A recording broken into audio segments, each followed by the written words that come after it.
Hello, everyone, and welcome to the Phoenix Phenomenon. I'm your host, ghostwriter Roxanne McCarty-O'Kane. Thank you for joining us for another episode where we delve into the transformative process of becoming an author and talk to the change makers who know this journey all too well. Today, I have with me Wayne Warner, who is renowned for his chart-topping country dance hit Turbo Twang, and has worked with artists ranging from the Statler Brothers Jimmy Fortune to Linda Davis and pop icons Taylor Swift and Bonnie Tyler. After time away from the spotlight, I've just heard he's back in the studio recording another album, and he has released his book, which is called BACKSTAGE Nashville, which gives an inside view of the music industry from the point of view of a small town boy entering major label record negotiations and working with major recording artists. So thank you so much for joining us halfway around the world today, Wayne. It's a pleasure to have you on. Roxanne, it's such a pleasure to be on. I'm such a fan of your work, and such a great thrill to be on the Phoenix phenomenon. And you know, there is a Phoenix phenomenon that happens when as you've mentioned, when you're writing a book. And so I'm just thrilled to be on your show. And it is halfway around the world. And I apologize if there's any audio issues. We're having a storm here and outside of my recording studio. So hopefully we can get through here and make this work. Absolutely. No, that's wonderful. And I'm looking forward to uncovering a lot more about the journey that you've been on, Wayne. But I guess, first of all, obviously music has been your first passion. You were a musician long before you were an author. So I'd love for you to share with our viewers a bit about what it was that first got you so passionate about music. Well, you know, I was bottle fed country music. We were forced to watch Hee Haw every Saturday night. And so I grew up playing in my dad's family band.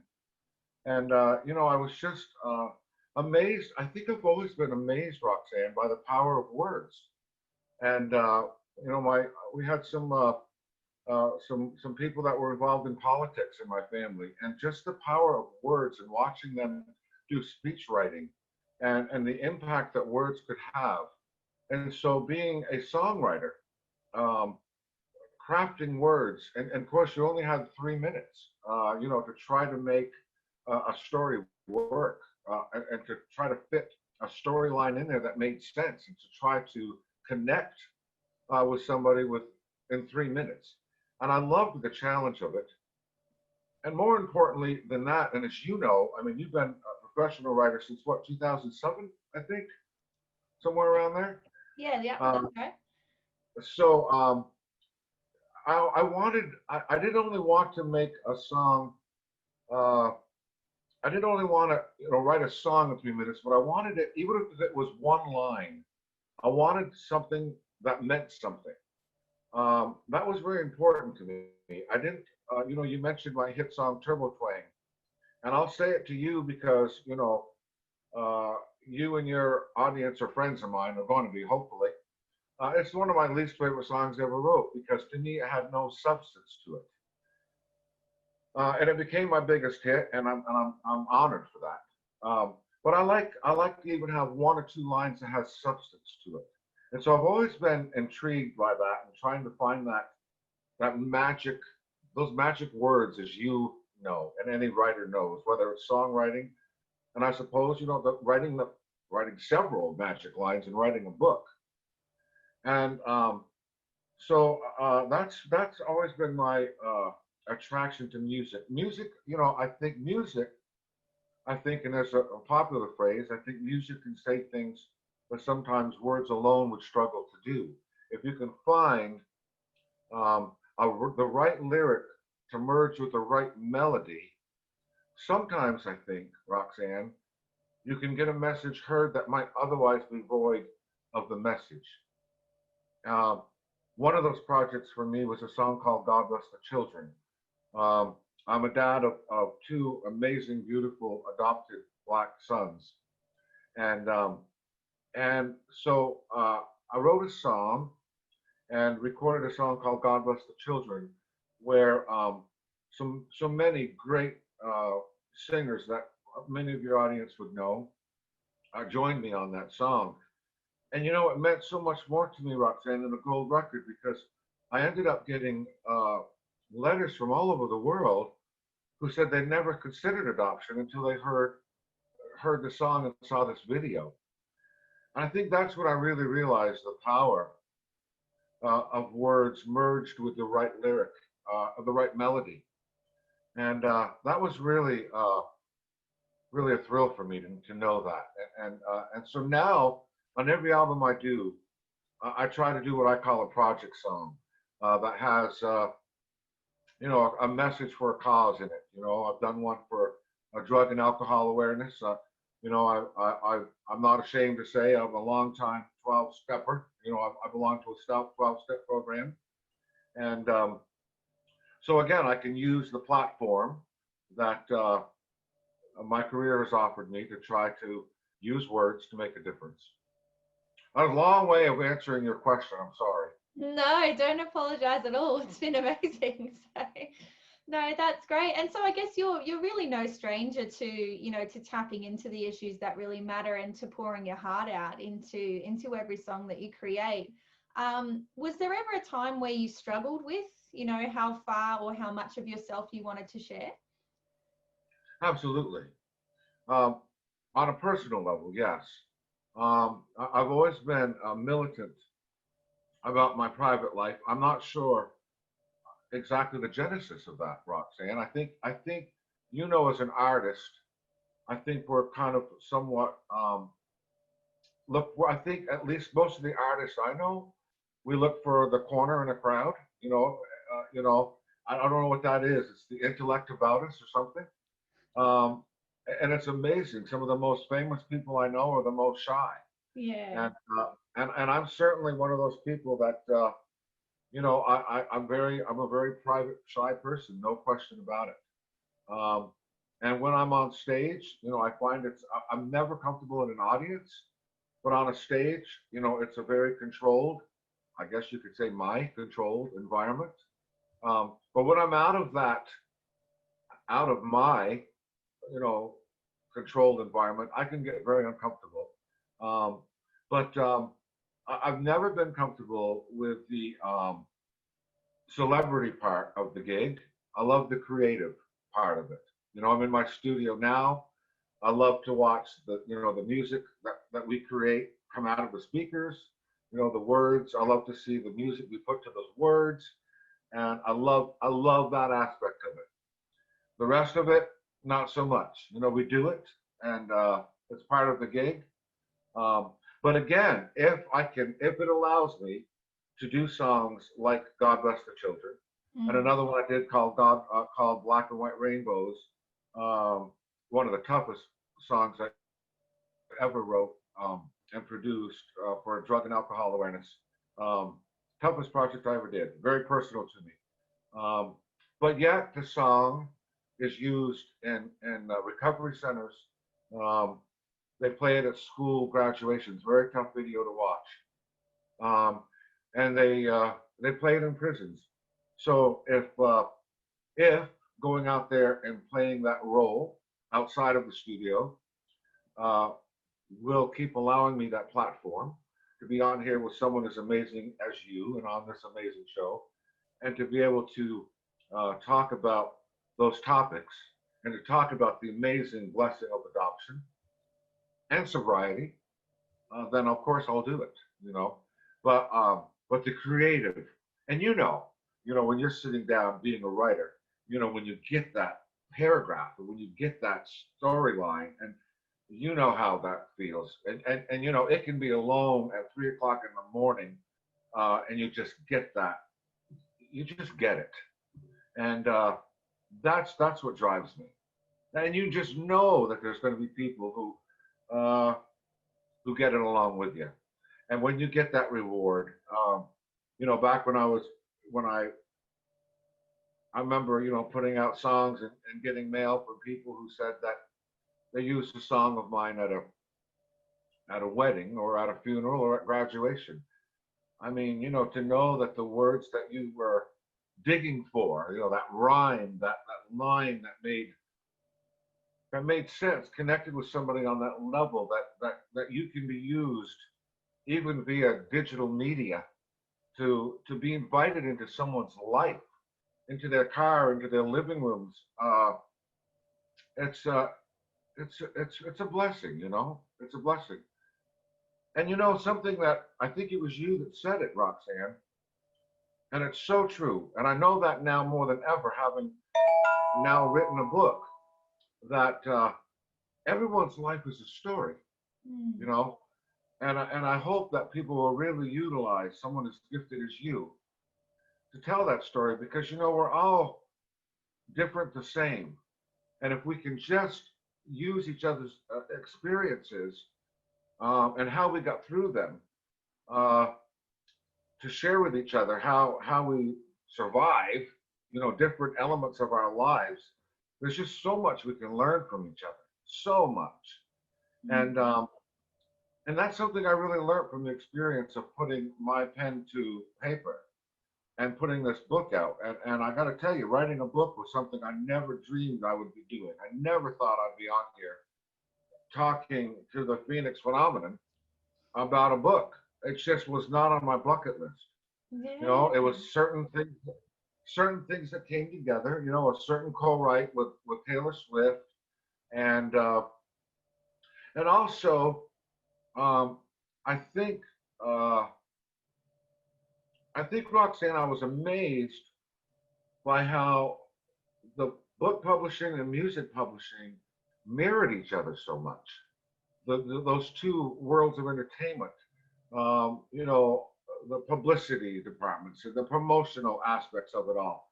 I was amazed in how they just mirrored each other, and also how frustrating both aspects of them are the same way. You know, the monopolization of it all, which just really frustrates me. I know in the music business there are so many um, just amazing artists, so much, you know, better than I'll ever be. But there's like 7 people that control the whole business. Frustrates me, really does. And one of the things I've been allowed to do through this book, and having been on a major label, which really actually made me for a while part of the problem, I can really now celebrate and talk about more the world of independence, you know, and I'm really glad to be able to do that. That set me on a whole new mission, because I just don't like the monopoly of the whole thing, and I think there's so much great talent that's being squashed, that's being discouraged, and so I'm trying to pave that way. Now I understand that having been on a major label has helped me. I get that, and I'm obviously very grateful. But I just don't like the and I'm sure it's the same way, and I've learned it's somewhat the same way uh, in the book publishing arena. You know, and I just find that. But again, if they can tap into people like you and your knowledge, and I think that's a huge asset that I hope people will really utilize. Excellent. No, that's great. And so, Wayne, what was it specifically about that co-writing experience with Taylor that planted the idea of a book? Because, you know, it's not, I don't know, I wouldn't say that those two would go hand in hand, but obviously there was something about that process that made you look outside the box at other platforms that you could tap into. Well, Roxanne, it was more the involvement that I had in her career at the time that the co-write existed. And so my sons kept telling me, you know, and it was a aspect of her career that had never been told, and I didn't really think it needed to be, but it's Taylor Swift. And so anything that Taylor Swift does, everyone seems to want to know about it. And to me, she's just, you know, an amazing friend and a talented girl. And my sons, you know, kept saying, you know, Dad, if you don't tell that story, someone else is going to. And so I was afraid that, you know, there would be some loss of integrity with someone else telling the story, and I wanted to protect it, protect her, and I didn't want it to be a tabloid type story.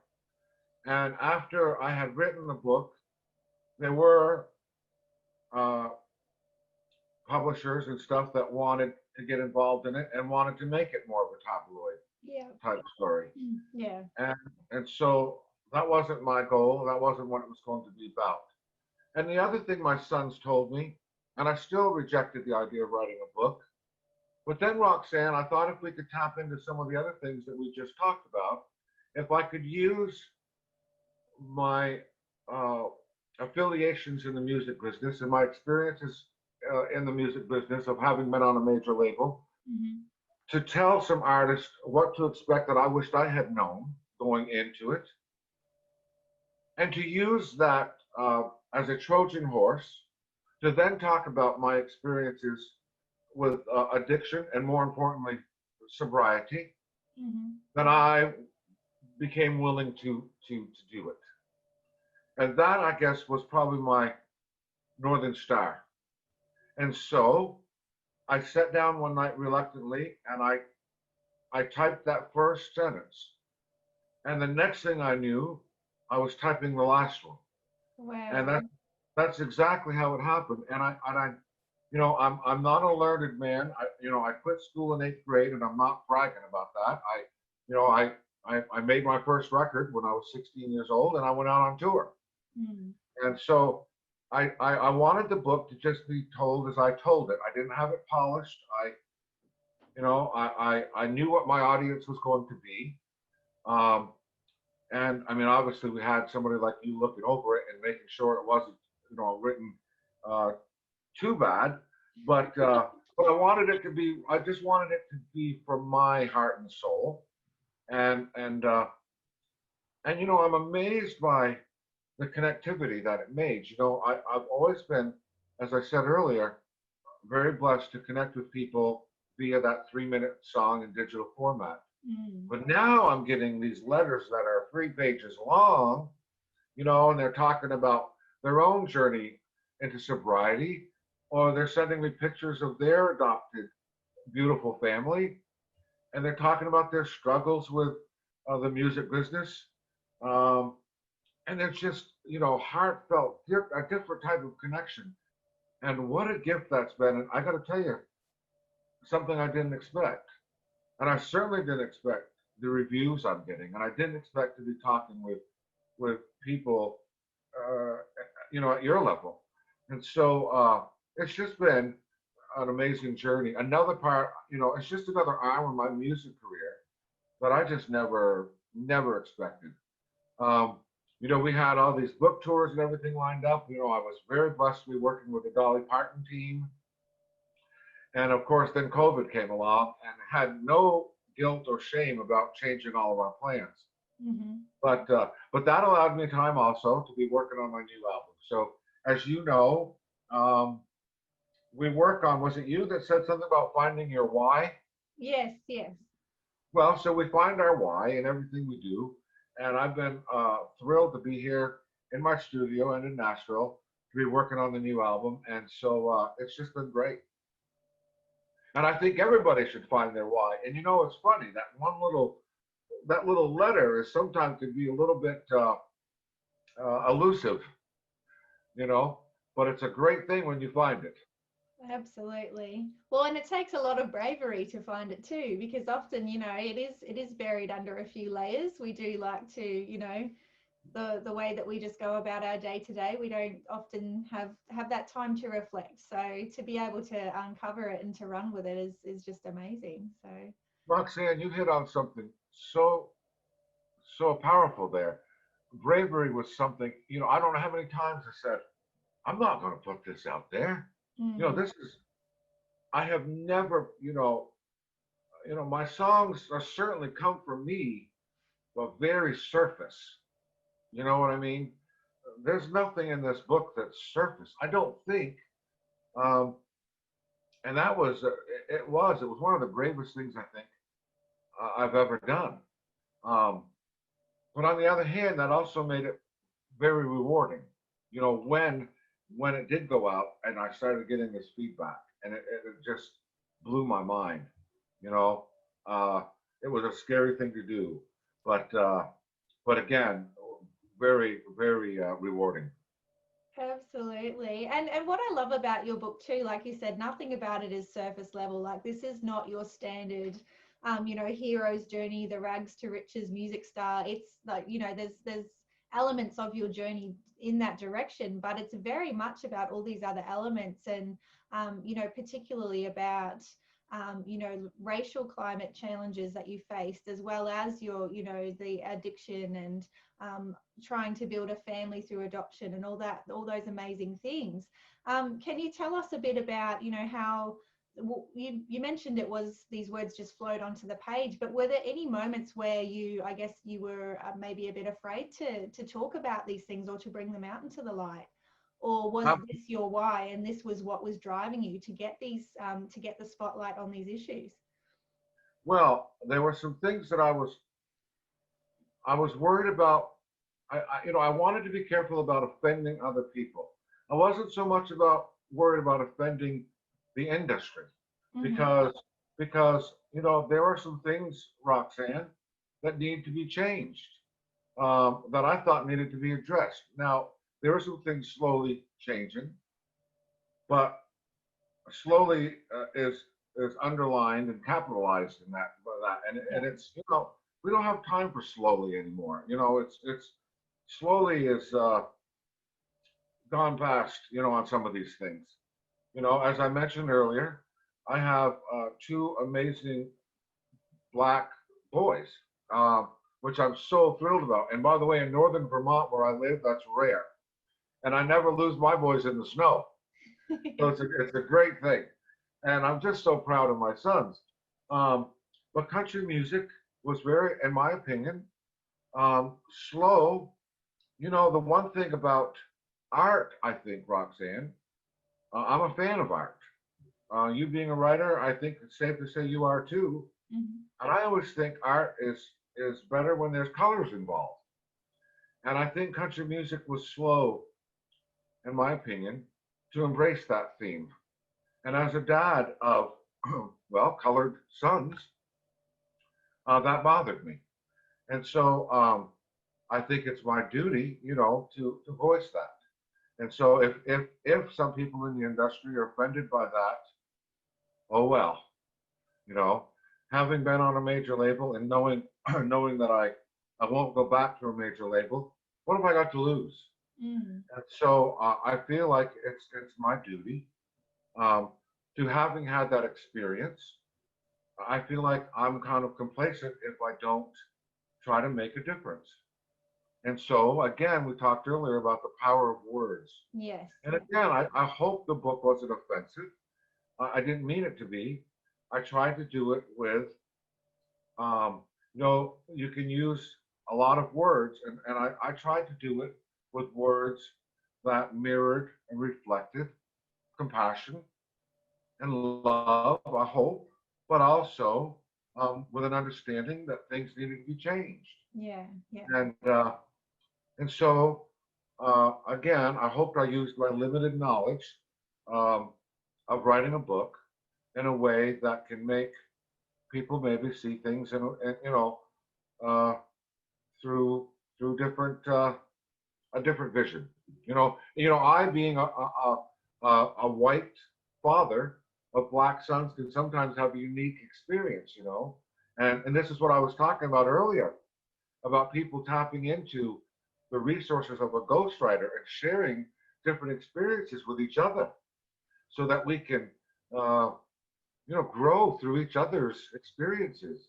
What an amazing world we could have if we all could just learn uh, from each other's resources and knowledge, and and gain from each other's strengths.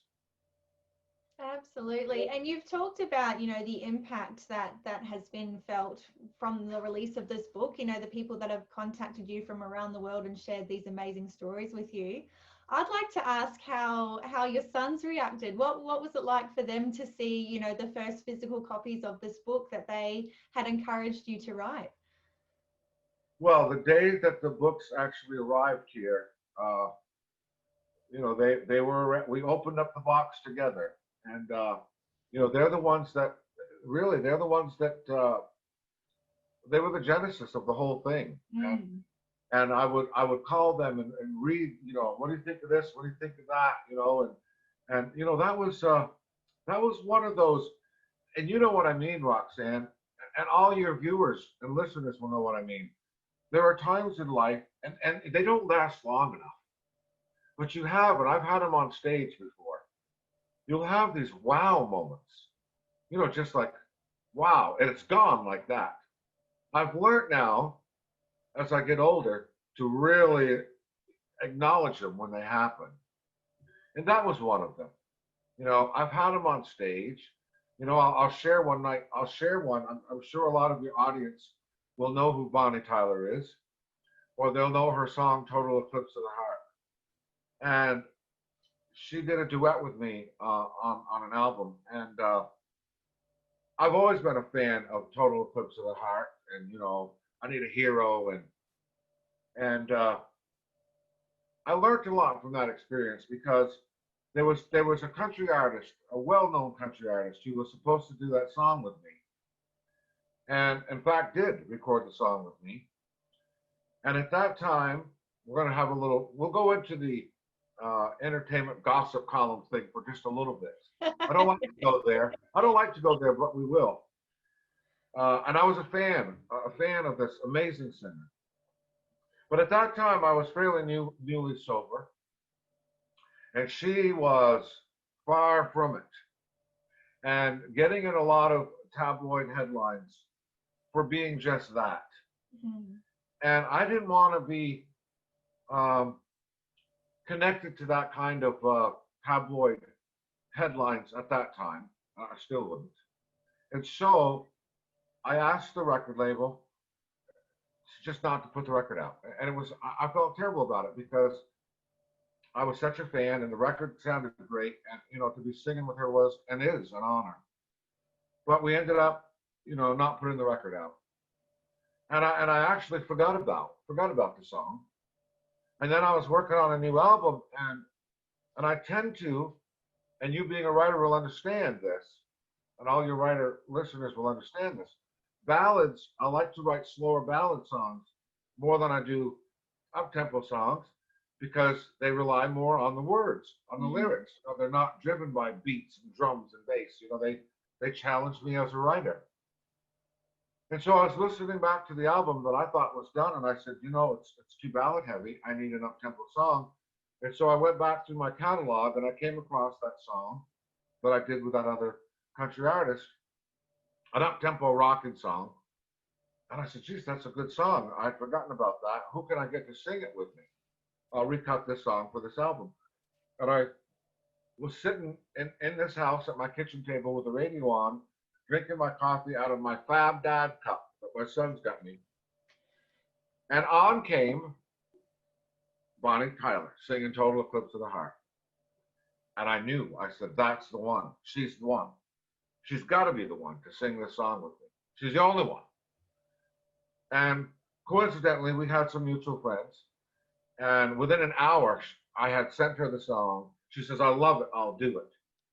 A lesson in that is, sometimes when you think things are going wrong and going bad, as I did when I thought, we had to put that song on the shelf and it was the end of it.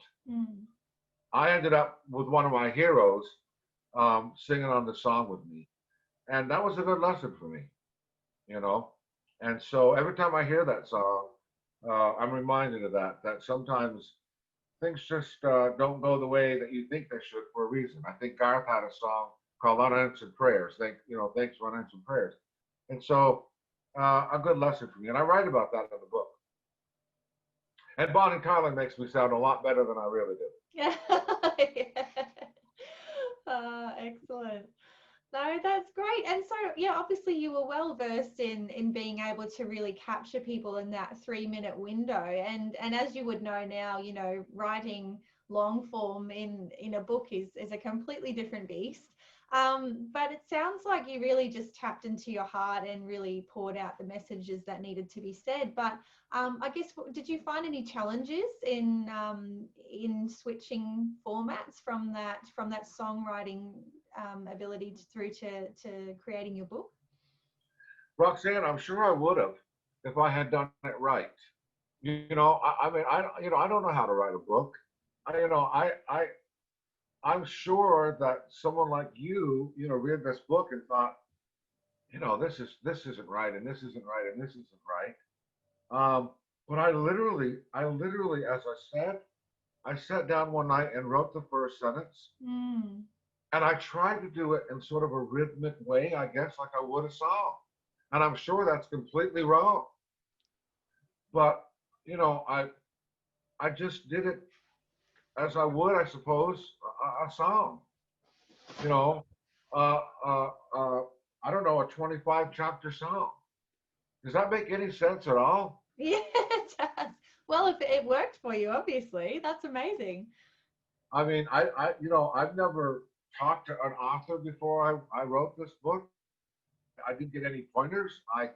I remember distinctly that night that my sons walked out of my house and said, Dad, you really need to get started on that book. And I said, well, that's not going to happen. And they walked out, and I sat at that same kitchen table, and I wrote, I hate video shoots. And the next thing I knew, I looked up and it was done. And that's literally how it happened. I mean, uh, there was some fine tuning a little bit in through there, but I was just amazed at how that happened. Absolutely amazed. I'm sure you have felt that sometimes. There's a famous country artist, died young, the country poet, Hank Williams. He always said, I don't. God writes the songs. I just hold the pen. But I did feel like sometimes I was just being channeled. I'm sure you have felt that before. And there were some times when I reread what I wrote and I thought, that don't even sound like me. That doesn't even sound like something. I mean, I was amazed when I wrote it. When I read it, I was like, wow, I can't put this down. And that was interesting. I'm sure you felt that before. Yeah, absolutely. And you know what? It's so incredible. And I feel like because you had that experience that this was something that, had been brewing inside of you for some time and you just allowed it to come out. So to me, it just sounds like you were purely in a state of flow and it just needed to arrive and arrive it did. I guess, I sit here, I've got the book in front of me and I've looked at so many of my album covers, you know, and that they're cool, you know what I mean? It's neat. But when I look down at this book, I still like, what? It still blows my mind. And when I get mail about it, I expect it to be about a song, and I'm like, oh, they're talking about the book, and it's an amazing thing. But I have such a whole new respect now when I'm reading. I read different than I used to, and for people like you who do this, I have a whole new respect for your audience and people who write and people like you who do this because I don't know, I have a whole different insight about it and like I said, I even read differently now, and I guess it's definitely a whole new world for sure. And I still, when people call me an author, I'm like, what was that? But and when somebody said I read your book, I'm like, really? But anyway, it's really cool, and I get the reviews on it, and I see some reviews on it, and I'm just honored. It's a thrill, and you know the feeling. Yeah, absolutely. And so I do, as you know, I do ask every guest on the show, what their Phoenix phenomenon was. And I know that you have an innate understanding of what that is. It's, the transformative process that one goes through when they do the deep dive and they put those words between the covers. So I'd love to find out a bit more about what that process was like for you and what you learned about yourself. I'll tell you, one of the things that I learned most about what I learned when I wrote the book was that I didn't enjoy my nows then. I was going through and writing, all these things that I'm really learning, I hope, to enjoy my nows now because I didn't enjoy my nows then. And so I really hope that in writing this book, I learned to enjoy my nows now because I was looking back on this and things were happening. You know, we were on a tour, we had a hit record. We were, you know, I didn't know what state I was in. You know, I was working with all these artists. It was hi, nice to see you, go on and sing with them and get off. I just didn't enjoy my nows then. And I think in the process of writing this book, I really regretted that. You know, I got to hold up this book and it's, you know, it's that thick and I wasn't there for it. You know what I mean? This compiles, you know, a lot of time within these pages and a lot of experiences that I just wasn't there. I wasn't present for. I wasn't enjoying my nows then. And there was a lot of amazing nows then. And there's a lot of amazing nows now. And so I'm hoping that, and I'm thinking that I'm enjoying my nows now. Does that answer the question, Roxanne? Yeah, absolutely. I love that. Thank you. Yeah. Excellent. And see, I'm hoping that maybe somebody else can learn from that. Absolutely. I think we can all take a leaf out of that book for sure. I know we're just so busy doing all the time that we don't stop and think about what it is that we're actually doing and sometimes we forget who's doing it. You know what I mean, Roxanne? I mean, look at you. Sunshine Coast Business Woman Network, my weekly reviews. You don't allow no dust to settle on your pens, you know. I mean, all these amazing things you're doing. So I hope you're enjoying your nows now because you're absolutely doing some amazing things. Yeah, you know. Thank you. And congratulations, by the way, for all the things you got going on, your nominations and all. Proud of you. Thank you. Thank you very much. Really, really amazing insights with our viewers today, and thank you so much for your time for that.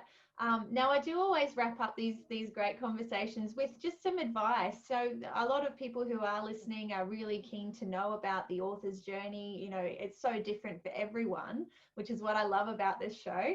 But what would be your advice to people who, you know, they may be on the fence about becoming authors, they may have taken a few tentative steps but not gone all the way? What would you say to them to, I guess, get them really amped up about sharing their message with the world? First of all, to know you have one. Mm-hmm. And second of all, to write that first sentence. That's what happened. I wrote that first sentence and know that you have a message, know that you have a story to tell. And obviously to tap into someone like you who can encourage them and to help them to tell it, you know, and know that someone is going to learn from you and that you can encourage so many people from your story. I mean, for everything that's ever happened to you, all those times that you sat alone crying when no one else was looking, crying yourself to sleep, or worrying about this, or celebrating when no one else was looking by yourself, you were with you through it all. And you've got some amazing stories to tell, you know? And so you got to celebrate that person that was with you and share it. And I guarantee you, it's as amazing as you think it is. And so tell it. You know, my story's nothing. My story's not that fantastic, but it's getting amazing reviews. And I'm sure yours is amazing too. So let us learn from some of the things that you've been through. Some of us probably are going to have some challenges similar to that. And you might be able to help us get through it. Let us laugh at some of the things you laughed at, some of the jokes we'll never get to hear, some of the funny things we'll never get to do, but you did. Tell your story. You know, and it's very enlightening, and you can share it with your kids, share it with your family, share your you. I think that would be my advice. And is it going to be scary?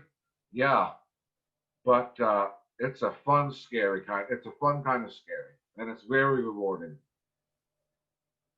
Well, that's my advice. Wonderful. Thank you. From a little old country singer in Vermont. All right. And so, Wayne, can you tell us a little bit about how people can get their hands on a copy of your amazing book, which is called Backstage Nashville? Backstage Nashville. Well, they can get it, of course, at waynewarner.com. which I love because those are all autographs, so I get to know who you are. And they can get it what's that line, or wherever books are sold, Amazon and all those places where you get your books. But if you get it through waynewarner.com, those are all signed, and I love that. So I get to know who you are, get to know your name. So get on there, and while you're on there, or go to my Facebook page also, not to get a book, but to say hello, because I love to hear from you, and I love to hear from Roxanne's friends. And if you got any dirt on her, let me know.